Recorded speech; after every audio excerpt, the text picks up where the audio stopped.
Coming up on WUFT's First at 5, a local landfill fight. The push from Alachua County neighbors to get rid of a nearby landfill. Plus, a truck barrels into a local liquor store. What Alachua County deputies say caused the crash. And a meeting with the Board of Governors could mean millions of dollars for each Florida university's athletic departments. First at 5 starts now. First at 5. From the University of Florida's College of Journalism and Communications, you're watching WUFT News. Recovery efforts continue as investigations for the cause of Wednesday's aircraft collision unfolds. The crash killed all 67 people on board, making it one of the deadliest crashes in the U.S. in over 20 years. Divers are back in the icy Potomac River, recovering the rest of the victims from the crash. This is WUFT's First at 5. I'm Roches. And I'm Nicole Borman. Families are still recovering from their losses in Wednesday's crash. And Roberto Marquez, a Texas artist, traveled to Washington, D.C. to create a monument to honor the victims. He says he hopes this memorial will provide some comfort to the families that lost a loved one in this tragic crash. I think it's the people that die, they suffer the biggest sacrifice, and for me to come and build the crosses in this, to this a small gesture of support, it is something that I do with all my heart. Marquez has about 20 with him today and hopes to install 67, one for each victim before he's done. As investigations continue, the focus is on the workload for air traffic controllers in Reagan Airport Tower and whether the military helicopter was flying higher than allowed. NBC's Jay Gray reports from Reagan Washington National Airport. As the grim recovery effort continues in the Potomac, we are learning more now about the focus of the investigation into the deadly mid-air collision between a regional jet and Army Black Hawk helicopter.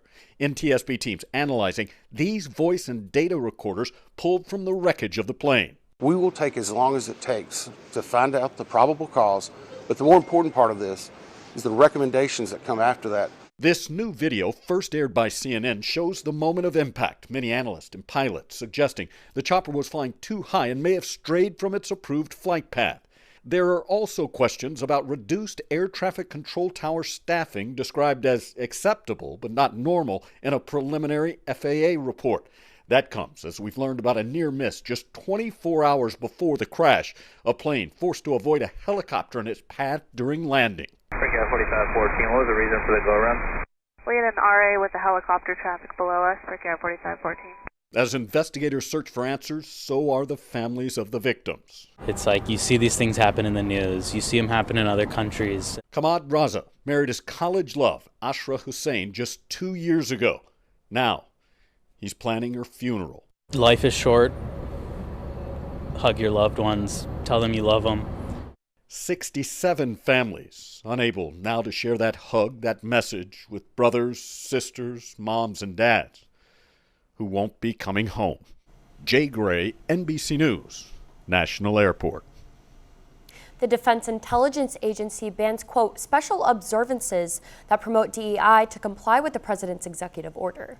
Effectively eliminating Black History Month, it targets all activities or events that celebrate women and minorities. This includes Women's History Month, LGBTQ Pride Month, Holocaust Remembrance Day, Juneteenth, MLK Day, and more. The Florence landfill in southeast Gainesville is a nuance for many people who live in the area. Community members met with county officials this week asking the board to ignore the current agreement and extension requests. WUFT's Jada Ross went to the meeting and found out that the matter may be out of the county leaders' hands. The Florence landfill. I was here yesterday and got asked to leave the property. The Alachua County Board of Commissioners said that the owners of the landfill went directly to the state to ask for a renewal and extension on their permit, which expired last year. Now that the issue is in the state's hands, there's not much that the county can control. Smell of trash visits Gainey's home often. There are places for dumps, but not in the middle of a residential. For the last 30 years, he's wanted a change. All I've been coming up here talking about is getting the dump out of my residential neighborhood. Gainey and his southeast Gainesville neighbors are begging for leaders to hear their pleas. You got the smell, you got the noise, you got the big trucks.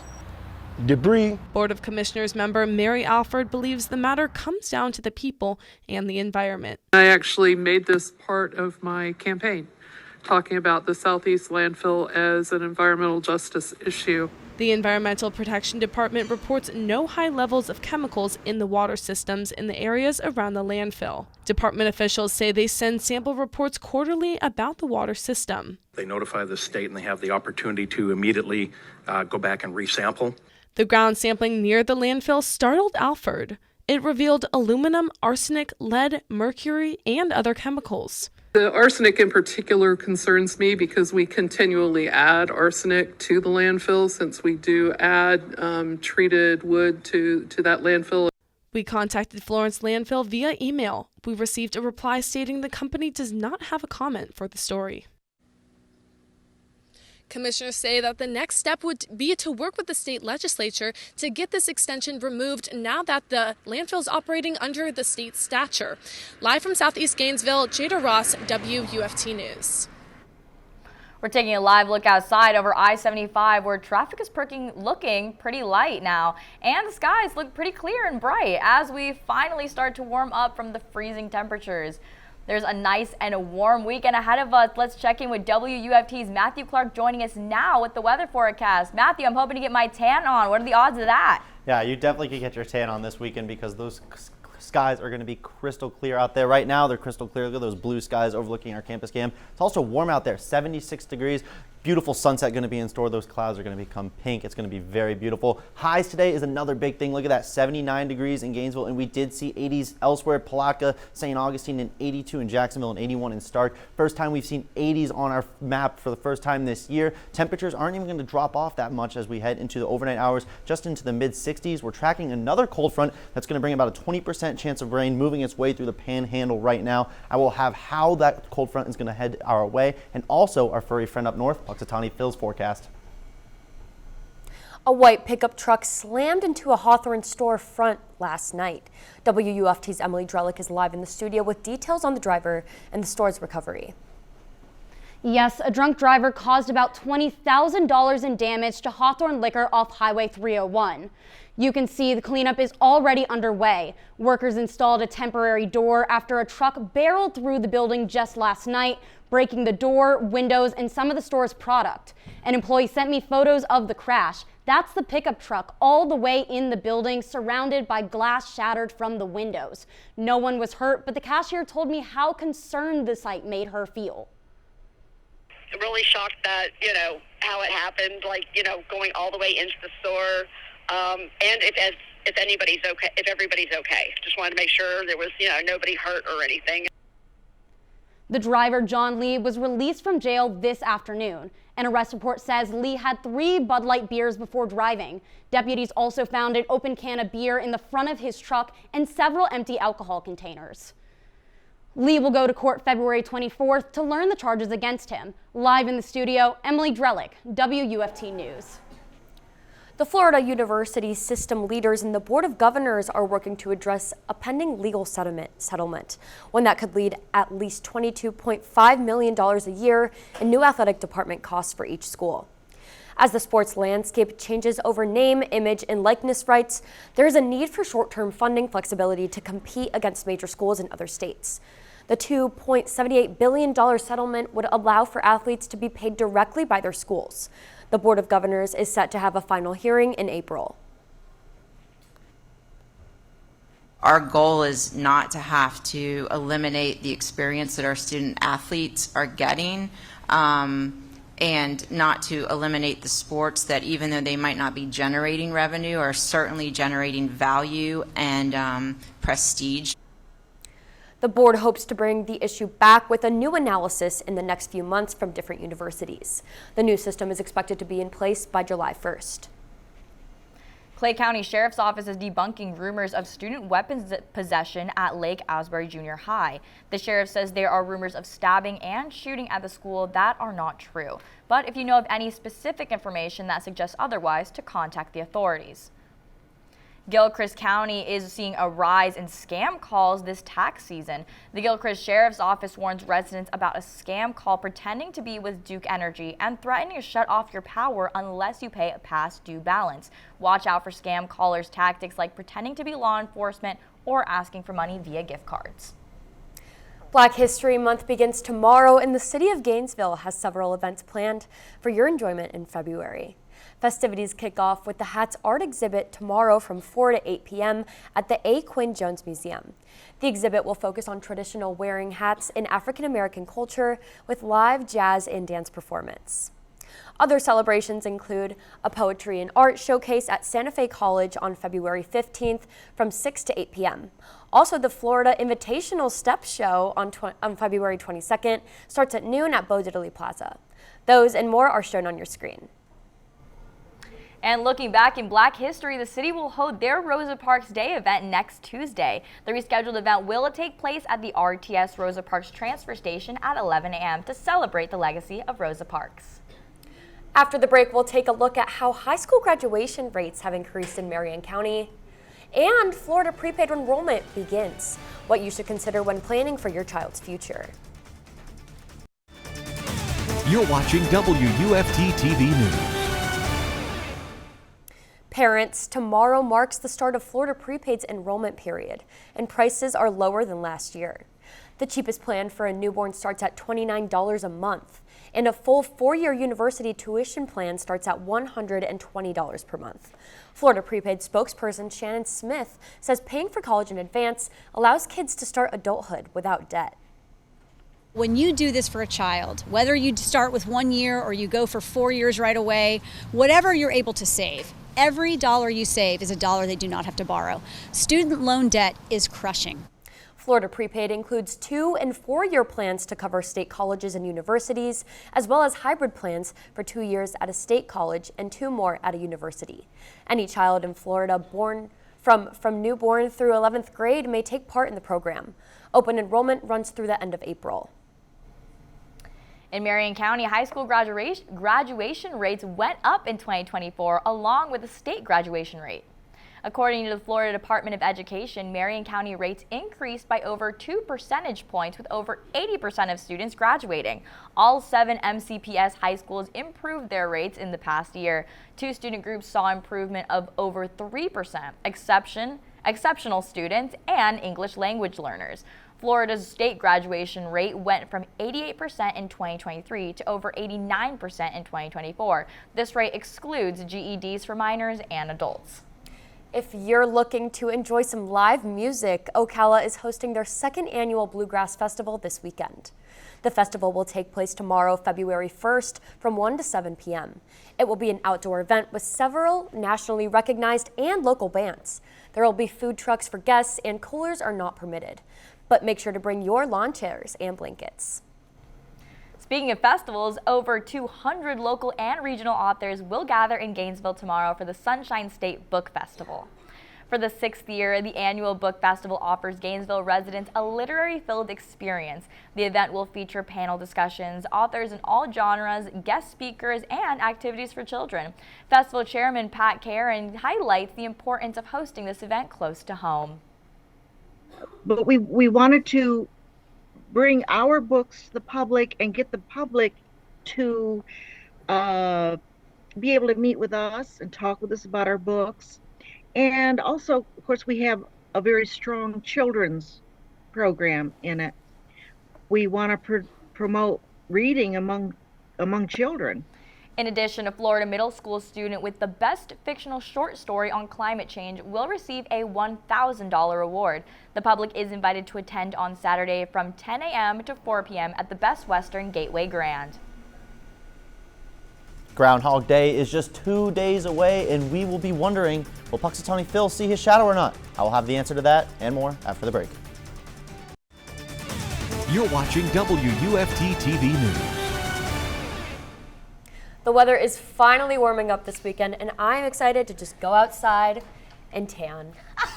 Well, I think the person that's going to have that news for us is Punxsutawney Phil on Sunday. Honestly, I hope he doesn't see a shadow. I want to keep this warm for just a little bit longer. Well, you know, It's once a year, right? Puxatawny Phil comes out of his den once a year, and actually we're going to have Puxatawny Phil come out on our Sunday. Groundhog Day is Sunday, so we're going to have to jump up to Puxatawny, Pennsylvania. So we're going to start up here and just go all the way up to Pennsylvania. Look, there's Puxatawny. We're going to see that forecast right now. It's going to be Sunday. Temperatures indicate all winter. However, it's very overcast up there on Sunday, which suggests no shadow, which suggests that we will be seeing an early spring from Puxatawny Phil. And even though those temperatures up there are very cold, down here, those spring temperatures are already here. So we don't have to wait till Groundhog's Day for Puxatawny Phil, a little rodent friend up north, to tell us that. 79 degrees was our high today, just shy of 80 degrees, but we did see 80s in Palatka, 82 in St. Augustine, 82 over in Jacksonville. First time we've seen 80s this year, this calendar year, in over a month, really. It's been just a chilly, chilly January up to this point. Campus cam right now, it's beautiful out there overlooking those crystal clear blue skies. 75 degrees, that is perfect weather. We're also getting some winds from the south, keeping us a little bit warmer. Usually we were getting those winds from the north, keeping us a little bit colder. Reverse right now. So temperatures, the rest of our area, temperatures in Jacksonville and St. Augustine starting to drop a little bit. 75 in St. Augustine, 74 in Bronson, and 73 in Cross City. Beautiful across the state right now. And if you're going out tonight, those temperatures aren't going to drop that much into the mid 60s. However, those cloud covers are going to start to come in as we head into tonight. So if you're going out, we could see a little bit of a sprinkle around 1 a.m., a little bit past midnight, about 20% chance of rain.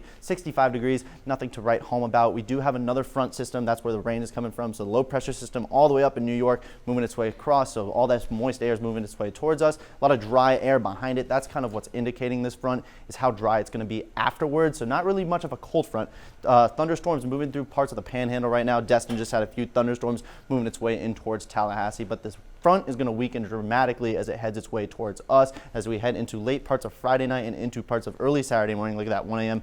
About a 20% chance of rain, nothing to write home about there. And then it's going to become very beautiful out there as we head into this weekend. Again, not a lot of rain on our forecast, about less than 1/10 of an inch. And Saturday and Sunday, it's going to be beautiful out there. Look at that sunset. I took this photo at Sweetwater. If you want to go out and about, see a good sunset, it's going to be a perfect weekend to do so because it's going to be clear. That cold front is just kind of clearing up our atmosphere. But look at that, 82 across the board Monday, Tuesday, Wednesday, Thursday. Puxatawny Phil not seeing his shadow. That indicates a spring here, that's for sure.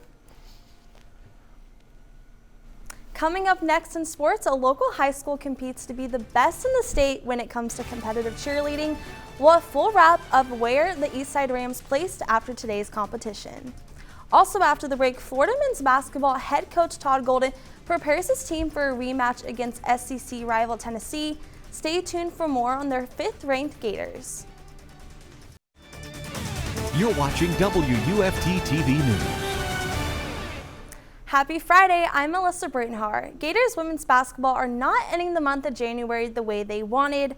Last night, the women fell short to 23rd ranked Vanderbilt and star freshman Michaela Blakes.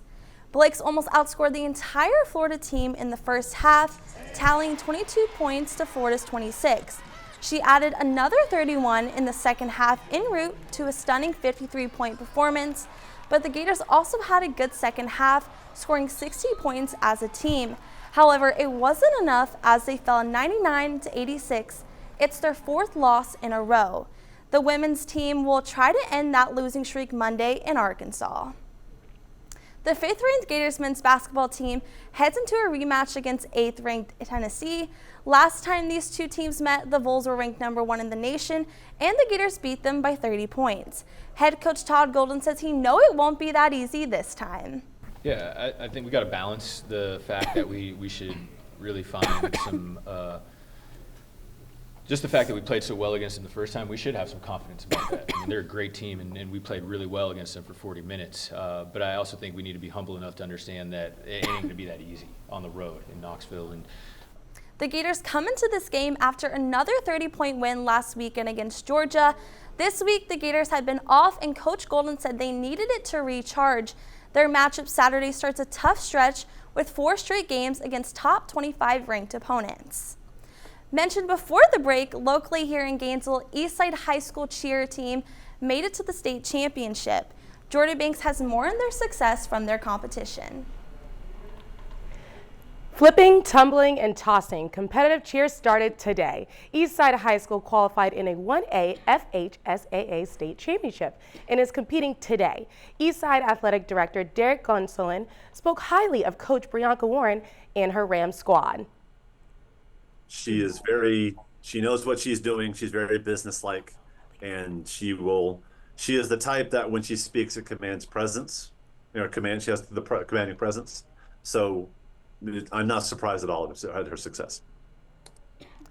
Keysgate High School in Homestead and Oasis High School in Cape Coral both advanced to the final round. Other schools that competed was Mater Bay Academy and Maclay High School. This is the second year in a row that Eastside has made an appearance at the state championship. The Rams placed 7th in the Class 1A medium non-tumbling semifinals. The championship will continue tomorrow with the final rounds. Live in the studio, Jordyn Banks, WUFT Sports. And don't miss other Gator sports happening this weekend. Men's tennis faces off against Florida State, and men's and women's swim and dive also going against Florida State. That's it for sports.